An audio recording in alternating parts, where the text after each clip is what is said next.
Feels like it's challenging times, when I talk with people, it's challenging times in their personal lives or in their communities or, in the country or in the world. It's like how small or big you take it, it seems like we are encouraged, we're called upon our moral and our mental strength. We are encouraged to step out into the unknown. We need to have perseverance so we continue what we know is the truth and stand up for it and stand in it in face of fear or, difficulty, right?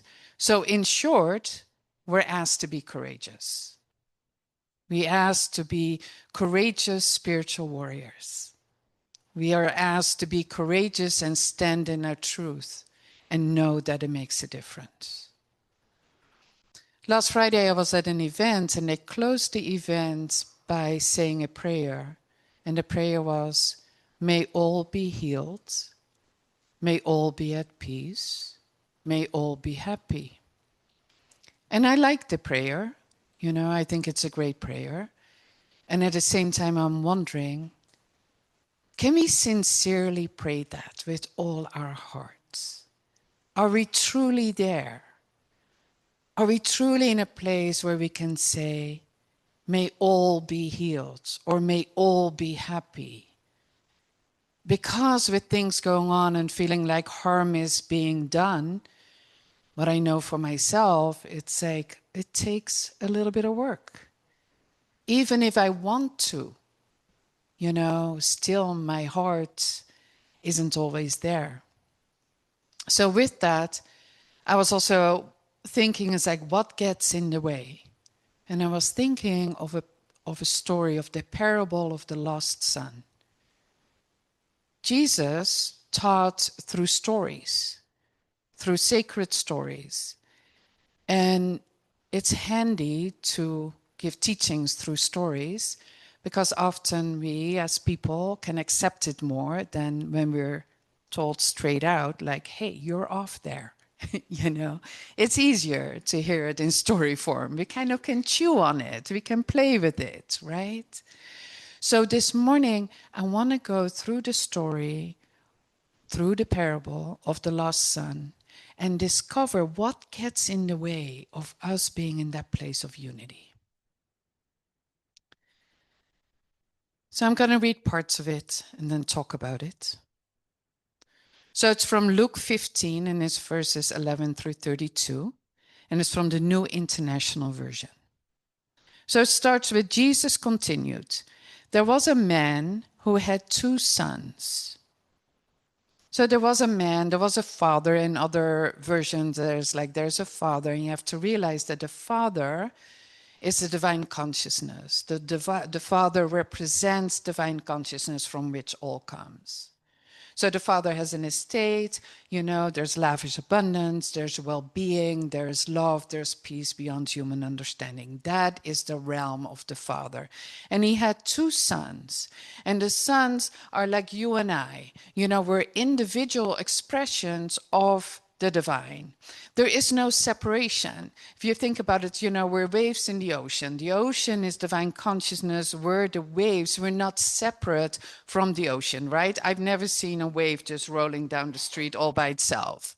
We're always connected. So if we know it or not, we might go like, hey, I'm a really pretty wave, or I'm a really big wave, or oh my God, I'm just a little wave, whatever it is, we're always connected. So the sons are connected. And we get to co-create the divine consciousness and us as individual expressions. We get to co-create, and that it's important to understand that we're not doing it all by ourselves. But what happens in the story, the younger one said to his father, Father, give me my share of the estate. It's like, give me my inheritance. And so the father divided his property between them. I don't know if you can relate to that, but I can.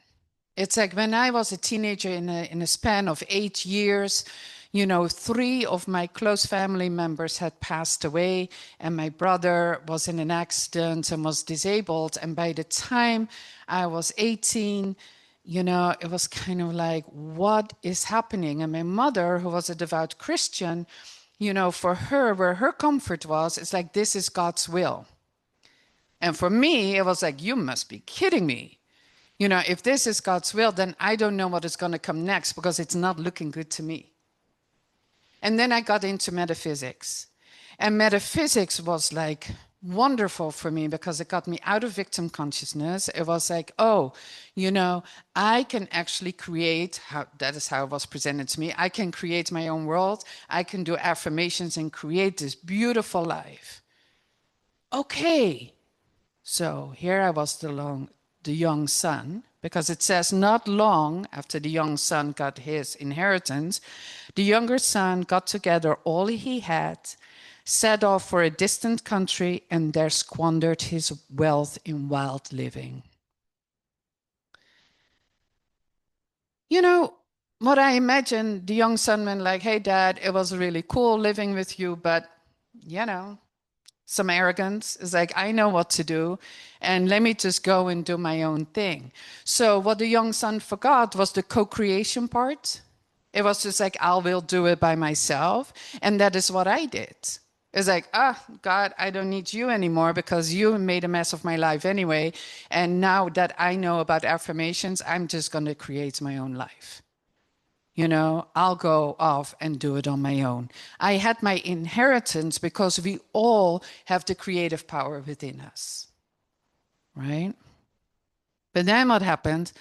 After he had spent everything, there was a severe famine in that whole country, and he began to be in need. So he went and hired himself out to a citizen of that country, who sent him to his fields to feed pigs. He longed to fill his stomach with the pods that the pigs were eating, but no one gave him anything. So what happened is, like, he had the riches, but in his mind he was separated from the Father. It's not what is true. Like I said, waves are always connected with the ocean. But in his mind, he was separated from the Father, from that rich divine presence. So he was not replenished. He was not in touch with that resource that we always have inside. And for me, what happened is like, I could do affirmations and try to manage my life, but it became exhausting. Can you imagine? Trying to manage every part of your life with affirmations. It's like, how many affirmations can you do in a day? Quite a few, but still, there's a lot going on in life. So, that is where I found myself. I was just exhausted, and life, even though, in a way I was better off, I wasn't quite in victim consciousness, but it was a lot of effort to create my life in the way I wanted it, and it just didn't seem to get together how I wanted it to be. And then it says, when he came to his senses, he said, how many of my father's hired servants have food to spare, and here I am starving to death? I will set out and go back to my father and say to him, Father, I have sinned against heaven and against you. I'm no longer worthy to be called your son. Make me like one of your hired servants. So he got up and went to his father. And that's what happened for me. It's like I was exhausted, and it was almost like I was forced to surrender. And I was forced to heal my relationship with God. Through what had happened through my teenage years, I saw God in a particular way. And I started to consider that my picture of God might not have been the right one. What if there was a loving God? What if love is available to me? What if I can rest in that place? What if I can listen? What if I know that God is working through me, and what I need to do is align myself with it and then see what happens. Yes, my attitude makes a big difference. But what if I don't cut myself off from source? The tricky part here is, though, he said, I am no longer worthy to be called your son. And I think sometimes consciously, sometimes unconsciously, that's where we go. I have done ABC, and I know that the divine is my source, but I'm not worthy of fully embracing that. And so that becomes an obstacle for us. And as I said in the beginning, it's like we have free will. So we have that choice. Where do we want to be? This morning I was thinking, it's like, if I have a dirty window and I can't see out really well, and one day I go like, let me clean that window. And then the window is really clean and I can see, the beautiful tree outside my window and the birds who are in the tree and the flowers that are blooming. But if I keep beating myself up that my window was dirty till I cleaned it, I still can't see what is out there. I might see a little bit of it, but I'm not fully present to what is there. What I'm doing is that I bring the past into the now, because there's truly only the now. So I bring it in and I still, block the full experience of the divine resource we have. But he took a step, right? He started on his way to his father. Now, what does the father do? It's really interesting. The father wasn't sitting back. The father knew that the son had free will. He was open for him to come back, but he wasn't just sitting back and waiting. It says, but while he was still a long way off, his father saw him and was filled with compassion for him. He ran to his son, threw his arms around him, and kissed him. The divine is so ready for us. That divine resource is there, that the moment we're willing to go there, it goes like, yes, here you are. Welcome. I'm so happy you came home. The son still says to him, Father, I've sinned against heaven and against you. I'm no longer worthy to be called your son. But the father said to his servants, quick, bring the best robe and put it on him. Put a ring on his finger and sandals on his feet. Bring the fattened calf and kill it. Let's have a feast and celebrate. For this son of mine was dead and is alive again. He was lost and is found. So they began to celebrate. When we're ready to go back, when we're willing to go back, divine consciousness is not holding anything against us. It celebrates us coming back because it's like divine consciousness has expressed itself as us. It is one with us. We are one with it. So it's a joyous occasion when we realize that we are at one. The ocean doesn't go like, oh, you wave, you didn't quite perform well, weren't quite high enough, you didn't quite crest enough, so you can't come back to the ocean. No, the wave just dissolves back into the ocean. But we have to have the courage to let go. And that might sound funny. But what I know is that I need to be willing to see where I'm blocking the divine energy. I need to acknowledge, I've been in situations and I look back and I go like, where was I that I stepped into this situation? And it's hard in the moment to say, wow, I really thought I wasn't worthy. So instead of being connected to the source within me, I started to look outside of myself for confirmation. But in me, I didn't feel worthy. So that was reflected back to me. Not to give anybody a pass, everybody is responsible for their own actions. But so am I, right? And seeing that can feel super uncomfortable, you know? And then I need to go back to, and I'm an expression of divine consciousness, and I am love. And can I love myself? And can I love how I show up? Not as an excuse to perpetuate something that is harmful, but can I accept that right now and show up in accordance with my values, in accordance with my true nature? Now, there was also the older son. And it says, meanwhile, the older son was in the field. When he came near the house, he heard music and dancing. So he called one of the servants and asked him what was going on. Your brother has come, he replied, and your father has killed a fattened calf because he has him back safe and sound.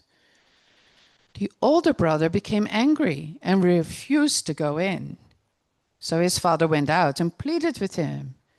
But he answered his father, look, all these years I've been slaving for you and never disobeyed your orders. Yet you never gave me even a young goat so I could celebrate with my friends.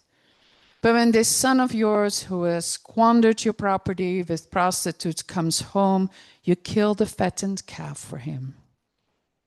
My son, the father said, you're always with me, and everything I have is yours. But we had to celebrate and be glad because this brother of yours was dead and is alive again. He was lost and is found. So it's an interesting situation, right? Because we both have the younger and the older son within us. It can be, I followed all the rules. I've been really good. I deserve the best. Now, you who have done it a little different, I can be compassionate and forgive you, pat on the back. But throwing a party for you? No way. That is just not going to happen. But the interesting thing is the older son who was at the father's estate, the older son who had all the riches around him was also separated from the source, also didn't realize he was one with the source because he was so in his self-righteousness that there was still separation and he still couldn't enjoy it. And with that, he also could not make space to celebrate one who found his true nature again. So where do we do that in our lives, right? Again, we have to be courageous to look at that. I'm being really self-righteous here. Can I breathe? Can there be space? Where do I block my own riches? Where do I not welcome somebody in?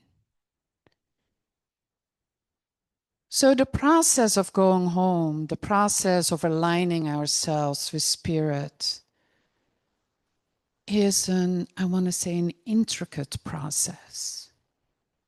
In my experience, it's not so simple to say like, yes, I'm one with spirit. Yes, we're constantly reminding ourselves that that is the truth.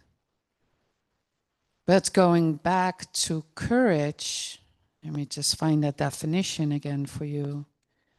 It tells us, when we have courage, we are called upon our mental and moral strength. So we need to be clear on our values. And then we need to be strong enough to say, hey, I'm not really in alignment with it. And maybe we can shift back and step back into alignment. And maybe we're not there. Maybe it's really hard to do. And then we have to acknowledge that and say, it's really hard for me to do with the current political situation. It's like, yeah, when I have some distance, going back to the prayer, yeah, may all be healed. May all be at peace. But almost daily, I give myself a sermon, so to speak, to say, when we are all at peace, we all benefit. When I come from revenge, it's a big words, but I think we all have that in ourselves as well. Then we're really the same as what we're protesting against. It's like what is happening politically, it's like it's so blown up, the patterns that don't work, the separation. But where is it in our own lives? How do we treat our friends? How do we treat our partner? How do we show up? Where are we self-righteous? Where do we go off on our own because, we think we can do better? That is where the courage comes in. We're called upon our mental and moral strength. We are asked to venture out in the unknown. And that's also where courage is needed, right? It's like to stay in touch with our source and do things that might not be familiar with us. We might have lifelong patterns that helped us survive, so to speak. Can we look at it? Can we try to do it different? It calls on us to persevere and to withstand the fear, difficulty, or even danger. And also that I work with on a daily basis, really. I read the news and my whole system goes haywire. And it's like, okay, now what do I do? How do I reconnect to source? How do I stay within myself? Can I be a co-creator with divine consciousness? Do I know that divine consciousness is my source and not the government? Divine consciousness is my source. That is where my guidance is. That is where my strength is. That is where my power is.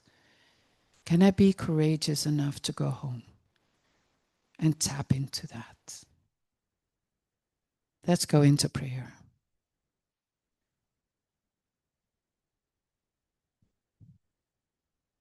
So having recognized this morning that there is truly this one divine consciousness, the Father, the source of all that there is, of beauty, of harmony, of peace, of well-being, of love, of lavish abundance, that the knowingness is there.